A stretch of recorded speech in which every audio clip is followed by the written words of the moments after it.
អានំយើងចង់ទៅឲ្យឆ្ងាយមួយរយៈបុព្វព្រះអង្គដ៏ចម្រើនខ្ញុំព្រះអង្គមិនដែលសង្ស័យនឹងការសម្រេចប្រទេសរបស់ព្រះអង្គទេតែព្រះអង្គទៅគង់នៅឯណាដែរយើងនឹងទៅតែម្នាក់ឯងក្នុងព្រៃព្រះអង្គគង់នៅក្នុងព្រៃសត្វសាហាវច្រើនណាស់ណាសត្វព្រៃវាគ្មានគ្រោះថ្នាក់ទេតថាគតរកកន្លែងសមគួរឲ្យរស់នៅទីនេះឆាន់តែផ្លែឈើមិនកម្រើកទៅណានឹងដំណើរជីវិតតាមច្បាប់របស់តថាគត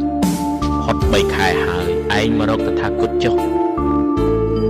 សូមឲ្យគ្រប់គ្នាមានក្តីសុខប្រចាក់ទុកប្រចាក់ការឈឺថ្កាត់ល្អណាស់ចៅសេកពេលនេះព្រះអង្គគង់នៅឯណានៅទីនេះតាមខ្ញុំមកបុព្វព្រះអង្គដ៏ចម្រើនចូលមកអានំគង់តែបានសត្វសេកមួយក្បាលនេះកុំឲ្យទូបង្គំត្រូវវង្វេងផ្លូវហើយម្យ៉ាងទៀតទូបង្គំគង់មិនបានជួបព្រះអង្គដែរអានំ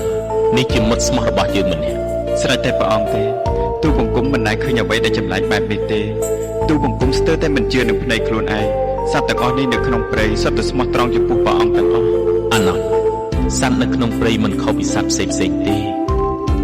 ពួកគេស្មោះត្រង់ហើយឧស្សាហ៍ព្យាយាមជាងសត្វផ្សេងសម្រាប់យើង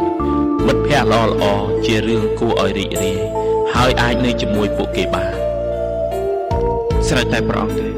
តែទីមួយដែលព្រះអង្គគង់នៅទីនេះគ្រប់គ្នាតែងតែគោរពនៅទេវទត្តហើយនឹងសាវកដូច្នេះ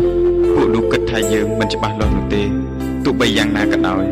មួយខែក្រោយមកប្រជាពលរដ្ឋចាប់ផ្ដើមមិនពេញចិត្តនឹងទង្វើរបស់ទេវទត្តនិងសាវកពួកគេក៏វែងដុំថ្មត្រូវទេវទត្តនិងសាវកពេលនេះប្រជារាស្ត្រតែងតែនិយាយពីពាក្យពេចន៍បដៅដ៏ល្អរបស់ព្រះអង្គហើយគេបាននិមន្តព្រះភិក្ខុសង្ឃដទៃទៀតទៅថ្វាយចង្ហាន់ហើយតែងតែសួររកព្រះអង្គជារៀងរាល់ថ្ងៃអានន្ទយើងមិនប្រាប់លោកទេមិនយូរទេការពិតនឹងឈ្នះការមិនពិត